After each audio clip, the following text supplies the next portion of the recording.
नमस्कार दोस्तों। नीतीश कुमार को मन माफिक विभाग मिले नहीं हैं। शिंदे का गुट पहले ही मोदी से नाराज है। नीतीश कुमार तो एनडीए के शपथ ग्रहण समारोह तक में शामिल नहीं हुए। मोदी और एनडीए दलों के भीतर खटास बहुत ज्यादा है।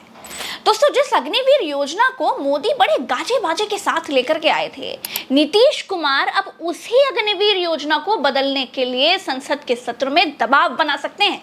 जी हाँ, क्योंकि नीतीश कुमार की पार्टी को मंत्रालय के नाम पर झुनझुना पकड़ा दिया गया है और ये बात नीतीश कुमार को पसंद नहीं आई है। देखिए, प्रज्ञा ऐसा है कि हम ग्रामीण पृष्ठभूमि से आते हैं और पुष्पेन जी भी पश्चिम उत्तर प्रदेश मेरठ से आते हैं। हमारे यहाँ ये होता है कि जब नई नई शादी कई बार होती है, बहू घर में आती है, तो हमें लगता है कि भाई हो सकता है साल 2 साल 5 साल में अलग होने की कोई नौबत आ जाए, लेकिन बहू आते ही 15 दिन में ही घर तुड़वा के अलग बर्तन रखवा दे। कई बार ऐसे भी होता है, ऐसे बहुत सारे उदाहरण मिल जाएंगे आपको। प्रेम जी भी ग्रामीण पृष्ठभूमि से आते हैं, ये भी बता देंगे आपको। पुष्पेन जी भी बता सकते हैं। हम भी गांव में 10 लोगों से बात करते हैं। आजकल तो बहुत ज्यादा हो रहा है। कहने का मतलब ये है कि सबको उम्मीद थी, आपने भी कहा आपको उम्मीद थी कि ये सरकार लंबी नहीं चलेगी, सबको पता है। लेकिन इतनी लंबी भी नहीं चलेगी कि हफ्ता में ही दिक्कत शुरू हो जाएंगी, 15 दिन में इस तरह की स्थिति बन जाएगी। अब देखिए, ऐसा है कि अलाइज क्या कर रहे हैं, एनडीए के नहीं कर रहे हैं, वो तो छोड़िए आप। देखिए, मोदी जो निकल लिए अपने काम पे, वो तो इटली जा रहे हैं, ठीक है। दूसरा, अमित शाह जी जोड़ तोड़ में कर रहे हैं। चौथा दिन आज हो गया, कश्मीर में भयंकर गोलीबारी चल रही है, लोग मारे जा रहे हैं, निर्दोष लोग मारे जा रहे हैं। इस पे ना कोई स्टेटमेंट प्रधानमंत्री का है और ना कोई स्टेटमेंट जो है गृह मंत्री का है। दूसरी चीजें, आरएसएस ने खुद कह दिया है मणिपुर पे। बाकी आप देख, छत्तीसगढ़ में देख रहे हैं जिस तरह से आग लगी हुई है। तो और आप ये देखिए कि लाखों बच्चे नीट में जो आपने देखा, इतना बढ़िया एनटीए ने काम किया, उसको लेकर कैसे उत्साहित है नीट के बच्चे। तो देश में ये जो चीजें चल रही हैं, इस ओर किसी का ध्यान नहीं है। तो जब इस तरह की चीजें देश में चल रही हों और वहां भी इस तरह की आशा करें कि सरकार लंबी चले, ये सरकार लंबी वैसे भी नहीं चलनी है। सबसे महत्वपूर्ण है और सबसे कम समय में आप देखेंगे कि अक्टूबर में महाराष्ट्र में चुनाव है। हाँ। और कोई भी राजनीतिक व्यक्ति, कोई भी राजनेता, कोई भी नेता, किसी भी दल का नेता सबसे पहले अपने पैर जमाना चाहता है, अपना अस्तित्व को बचाए रखना चाहता है। अब सबको पता है कि शिंदे का कोई बहुत बढ़िया अस्तित्व है नहीं, तोड़ ताड़ के आए थे तो किसी को, तो इनको तो उनके चरणों में जाना ही है, ठाकरे जी के। तो ये तो अपना भूमिका बना रहे हैं, क्योंकि इसलिए ये उठापटक कर रहे हैं। इनको पता है कि इनके जो 6 सांसद चुन के आए हैं, एक अगर इनके लड़के को छोड़ दिया जाए तो 5 तो तैयार बैठे हैं उद्धव ठाकरे के साथ जाने के लिए। दूसरे जो क्रांतिकारी अजीत पवार थे, उनका एक जीत के आया है। वो खुद कह रहा है कि हम तो खुद मंत्री बनेंगे, एमओएस दे रहे हैं तो एमओएस ही ले लेंगे हम तो। लेकिन वो कह रहे हैं कि नहीं, प्रफुल्ल पटेल है, वो पहले कैबिनेट मंत्री रह चुके हैं, वो एमओएस ले नहीं रहे। अब आप देखिए कि लड़ाई इनकी आपस में ही हो रही है, बाहर आने की जरूरत नहीं है। भाजपा तो दूर हो गई, ये तमाशा इधर से चल रहा है। तो ये इस तरह के तमाशे आपको देखने को मिलेंगे और इन्हीं तमाशों में से बीच में ये आएगा कि समर्थन वापसी खिंच गई।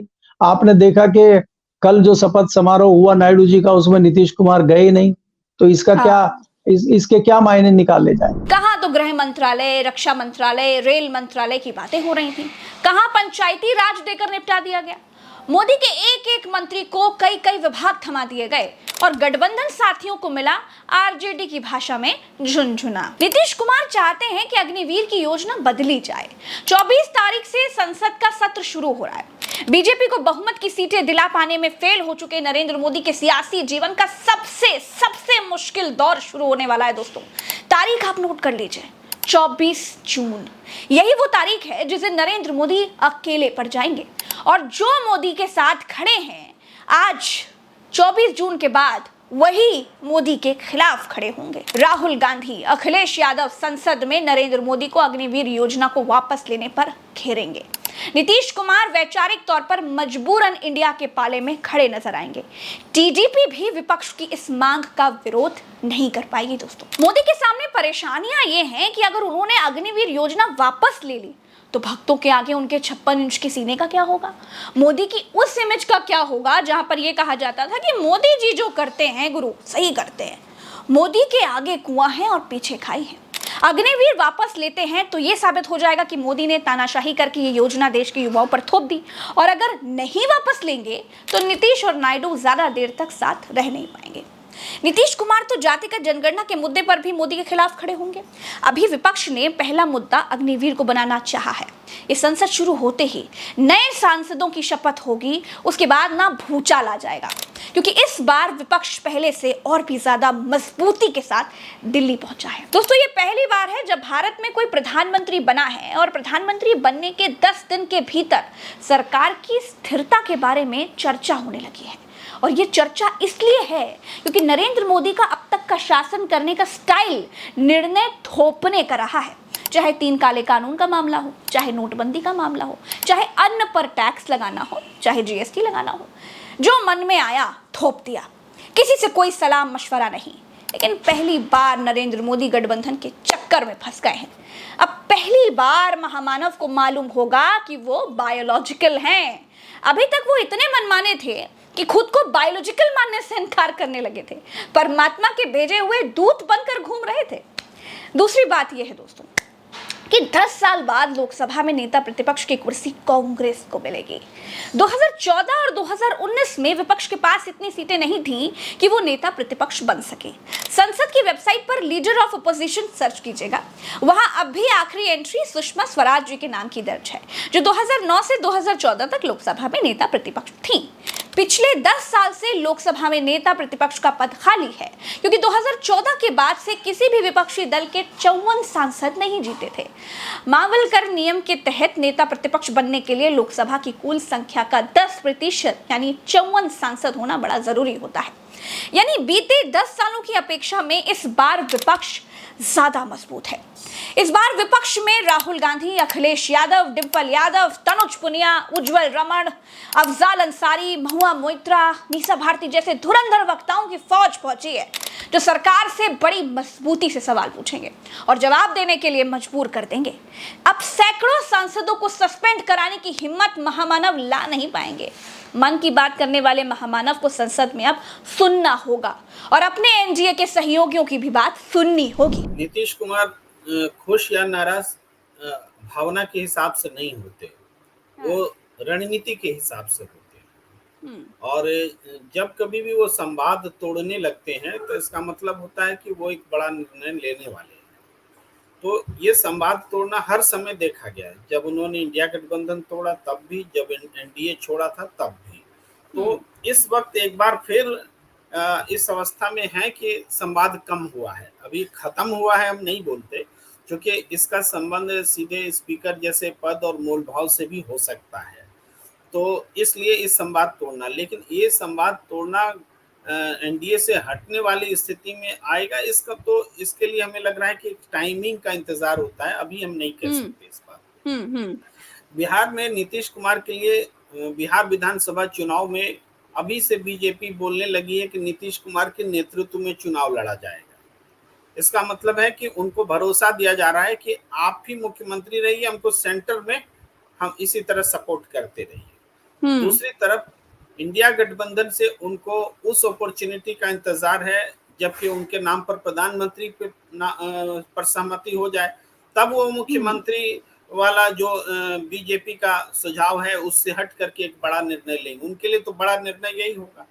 तो इंडिया गठबंधन के लिए वो परिपक्व सिचुएशन जो है वो अभी आया नहीं है कि वो बोल सके और वो मान ले कि हाँ हमें कोई प्रधानमंत्री बनाने जा रहे हैं। तो वो आने में समय लग रहा है। और मुझे लगता है महाराष्ट्र की राजनीति जो है, महाराष्ट्र का चुनाव, उसके नतीजे, इवन हरियाणा और झारखंड के भी चुनाव नतीजे जब आएंगे तो उससे पहले भी राजनीति जो है एक तरह से अपने आप को रीस्ट्रक्चर करेगी और उसके तुरंत बाद भी वो रीस्ट्रक्चर करेगी। मतलब क्या एनडीए पर भूचाल आ रहा है चुनाव से पहले, विधानसभा चुनाव से पहले, ऐसा कह रहे हैं आप? चुनाव से पहले जैसे एनसीपी के में बहुत सारे एमएलए जो हैं अजित पवार के, वो जुड़ सकते हैं, विधानसभा चुनाव लड़ने जाएंगे, वो जीतेंगे ही नहीं अजित पवार के साथ, तो वो शरद पवार के साथ जाएंगे। अब जैसे जाएंगे तो वहां की सरकार के स्थिरता पर प्रश्न आ जाएगा, तो वो चुनाव समय से पहले भी हो सकते हैं। तो चुनाव समय से पहले होंगे, तो फिर लोकसभा सीट जिनके पास, हालांकि ज्यादा नहीं है, एनसीपी के पास एक ही है, लेकिन फिर एकनाथ शिंदे में भी जो लोग हैं वो लोग भी शिफ्ट करने के लिए तैयार बैठे। दरअसल दोस्तों, नरेंद्र मोदी दो मोर्चों पर भयंकर घिरे हुए हैं। समझा रही हूँ। देखिए, एक तरफ मजबूत विपक्ष है और दूसरी तरफ मोदी का कमजोर करने वाला एनडीए है। आज की तारीख में महाराष्ट्र, बिहार, उत्तर प्रदेश से लेकर झारखंड तक एनडीए के भीतर सिर्फ फुटौल मची हुई है। जो मोदी के सहयोगी दल आज तक बड़े म्याऊ म्याऊ म्याऊ म्याऊ करते घूम रहे थे, आज वो अपना हिस्सा मांग रहे हैं, लड़ रहे हैं, रूठ रहे हैं। मोदी से नाराजगी के ताजा विरोध के स्वर झारखंड से उठे हैं, जहां आजसू एनडीए का हिस्सा है।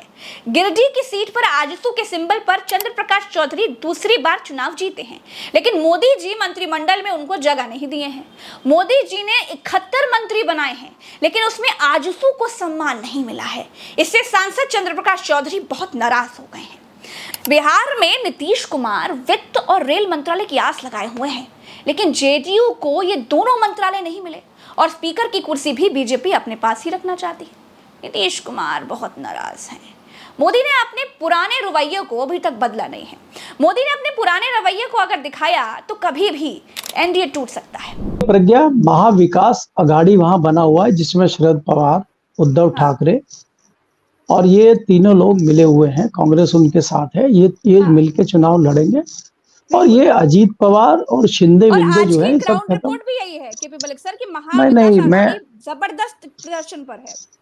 मैं इसलिए आपको बता रहा हूँ प्रज्ञा जी कि इनके साथ, शिंदे के साथ जो लोग हैं वो एक परिस्थिति जन्य उनके साथ आ गए थे। उसमें एक तो लालच था कि आप तत्काल मंत्री बनेंगे। शिंदे जी भी तो सीएम बने ना, फिर मंत्री बने, कई लोग खूब मलाई खाई।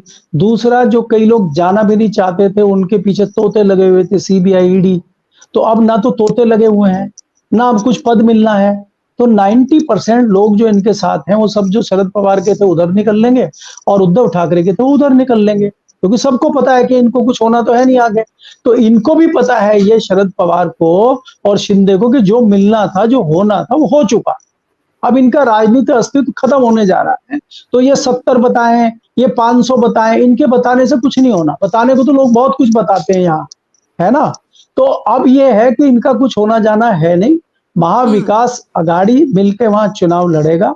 और मैं आपको पहले बता देता हूं, बहुत अच्छी स्थिति में शिवसेना है और शिवसेना जो पुरानी है उसको बहुत अच्छी सिंपैथी मिलेगी और सिंपैथी में ही उनको बहुत अच्छे वोट मिलेंगे और अगले सीएम भी उद्धव ठाकरे होंगे। और मुझे नहीं लगता कि इसमें शरद पवार बहुत ज्यादा अंदर घुसेंगे। शरद पवार का इंटरेस्ट भी इस प्रदेश को लेके नहीं है और कांग्रेस का इंटरेस्ट भी नहीं। दोनों लोग सेंटर के नेता रहे हैं, दोनों सेंटर में अपनी राजनीति करेंगे।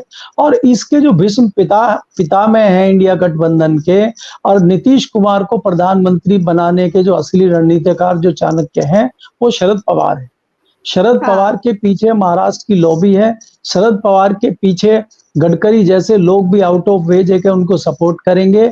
तो ये तमाम परिस्थितियां बनेंगी। इसी का इंतजार नीतीश कुमार कर रहे हैं, इसी का इंतजार गडकरी कर रहे हैं, इसी का इंतजार शरद पवार और बाकी लोग कर रहे हैं, और इसी का इंतजार नायडू भी कर रहे हैं, इसी का इंतजार उत्तर प्रदेश के बहुत सारे लोग कर रहे हैं, इसी का इंतजार भारतीय जनता पार्टी के अंदर वो लोग कर रहे हैं जो दूसरी पार्टी से आए थे वॉशिंग मशीन में धुल के, और तोते और बाज और वो जो कौन कौन से उनके पीछे लगे हुए थे उनसे डर के जो आए थे, वो सब लोग इसका इंतजार कर रहे हैं। वो समय का इंतजार कर रहे हैं। जैसे ही माहौल गर्म होगा वो सब उठ जलेंगे। तो आपको आज की डेट में चाहे नीतीश कुमार हो, चंद्रबाबू नायडू हो, अखिलेश हो, ममता बनर्जी हो, इनकी बॉडी लैंग्वेज को देखना चाहिए। अगर ये हार स्वीकार कर लेते या ये स्वीकार कर लेते मोदी जी बन गए, ये चुपचाप अपने काम धंधों पे लगते। ये कहीं ना कहीं एक्टिव है, पर्दे के पीछे एक्टिव है, और ये भारतीय जनता पार्टी से बहुत कुछ सीख चुके हैं। ये भी उस रणनीति पे चल रहे हैं। महाराष्ट्र में तो एनडीए की हालत ये हो गई है दोस्तों कि आज टूटा नहीं तो कल टूटा। यहाँ एकनाथ शिंदे कह रहे हैं कि 400 पार सीटों के नारे ने बहुत नुकसान कर दिया है, तो उनकी पार्टी के सांसद श्रीरंग बारने कह रहे हैं कि हमारे 7 सांसद जीते हैं, हमें कैबिनेट मंत्री का पद तक नहीं मिला। जबकि एचडी कुमारस्वामी के सिर्फ 2 सांसद जीते हैं, चिराग के 5 सांसद जीते हैं, दोनों को केंद्रीय मंत्री बनाया गया है। हर तरफ विरोध की चिंगारी ज्वालामुखी बनने को तैयार है दोस्तों। ईडी, सीबीआई, इनकम टैक्स वगैरह भी तो इनके खिलाफ हरकत में नहीं आ सकते। इधर मोटा भाई ने एजेंसियों को शू किया, उधर सरकार गिरी। आज की तारीख में आगे कुआं पीछे खाई की स्थिति है। जो लोग अपने गठबंधन दल के लोगों को सेकते नहीं थे, मिलते जुलते तक नहीं थे, मीटिंग तक नहीं करते थे, आज उनको नातेदारों की तरह पूजना पड़ रहा है। दरअसल यही परमात्मा के भेजे स्वघोषित दूत महामानव के लिए बहुत बड़ी सजा है। महाराष्ट्र में विद्रोह और बगावत अल्टीमेट लेवल पर चल रहा है। कैसे जानते हैं? बता रही हूँ। अजीत पवार पहले ही कह चुके हैं कि विधानसभा चुनाव में वो 70 से 80 सीटों पर चुनाव लड़ेंगे, लेकिन उससे पहले अजीत पवार कैबिनेट मंत्री पद न मिलने से नाराज हो गए हैं। अब महाराष्ट्र में सितंबर से अक्टूबर में विधानसभा चुनाव होना है। महाराष्ट्र में राज ठाकरे भी तो एनडीए का हिस्सा हैं, वो भी नाराज हैं। उन्होंने बीजेपी से कह दिया है कि विधानसभा चुनाव में वो 20 सीटें चाहते हैं। महाराष्ट्र में रामदास अठावले को लोकसभा चुनाव में बीजेपी ने लड़ने के लिए कोई सीट नहीं दी थी। अठावले का कहना है कि देवेंद्र फडणवीस ने कहा था कि सरकार बनने पर उनको कैबिनेट मंत्री बनाएंगे, लेकिन उनको राज्य मंत्री बनाकर छोड़ दिया गया, इसीलिए अब वो भी भड़के हुए हैं। इधर उत्तर प्रदेश में केशव प्रसाद मौर्य 6 दिन से दिल्ली में डेरा डाले हुए हैं। ऐसा लग रहा है जैसे मुख्यमंत्री का पद लेकर के ही लौटेंगे। बीजेपी आला कमान जल्द ही कई मंत्रियों की छुट्टी करने की तैयारी में है। तलवार राजभर और दारा सिंह चौहान पर भी लटकी है। उधर पीडब्ल्यूडी विभाग खाली होने से बीजेपी के साथ साथ चारों सहयोगी दल, अपना दल, निषाद पार्टी, रालोद और सुभाषपा की नजर भी अब इसी विभाग पर है। और उसके बाद जो अभी घमासान चल रहा है, जो आप देख रहे हैं, इस लोकसभा के चुनाव में ठाकरों ने शुरुआत कर दी थी, वो भी वेस्टर्न यूपी से शुरुआत हुई थी। और पिछले 2 दिनों से जो वेस्टर्न यूपी में घमासान चल रहा है, संजीव बालियान जी कह रहे हैं कि ये जयचंद पैदा हो गए हैं, कोई कह रहा विभीषण पैदा हो गए हैं, कोई कुछ कह रहा है। और कल प्रेस कॉन्फ्रेंस करके संगीत सोम ने जो है चिट्ठी जारी कर दी अपने लेटर हेड पे घोटाले घपलों की। अब वो घोटाले घपले आने शुरू हो गए हैं। अब संजीव बालियान के कंधे पे जो हाथ था अमित शाह का, वो हाथ तो हट गया, और बाबा का हाथ जो है, दूसरे जो चिट्ठी जारी कर रहे हैं उनके कंधे पे बाबा का हाथ है। अब ये जो संग्राम चल रहा है, संगीत सोम का संग्राम, अब ये कहाँ जाके रुकेगा? और दूसरा एक सवाल यहाँ बहुत, हाँ, वो जो संजीव बालियान के चेले हैं, जिनके ऊपर उन्होंने आरोप लगाया कि ऑस्ट्रेलिया में जमीन खरीदवा के यही आए हैं, उन्होंने एक 10 करोड़ का नोटिस संगीत सोम को भेज दिया है। अब संगीत सोम उसका जवाब देंगे। और दूसरा जो है, भाजपा इसका मजा ले रही है। और हम जैसे सवाल ये पूछते हैं कि भैया जो सीटें भाजपा हारी है, वहीं भीतरघात हुआ है, या जो जीती है उन पे भी कुछ हुआ है? उन पर नहीं हुआ शायद, जीती हुई पे, क्योंकि वो तो जीत गए आप। भीतरघात तो वहां भी हुआ होगा। बीजेपी में करीब 5 से 6 नेता इस पद के लिए जुगाड़ लगा रहे हैं। उत्तर प्रदेश में जयंत चौधरी को भले ही मंत्री बना दिया गया हो, लेकिन मंत्रालय मन मुताबिक नहीं है। तो संगीत सोम भी जयंत चौधरी को खरी खोटी सुना चुके हैं। बोले जयंत चौधरी के आने से बीजेपी को कोई फायदा ही नहीं हुआ। संजीव बालियान और संगीत सोम के बीच की लड़ाई भी बहुत ज्यादा बड़ी हो गई है। दोनों का झगड़ा थाने तक पहुंच गया है।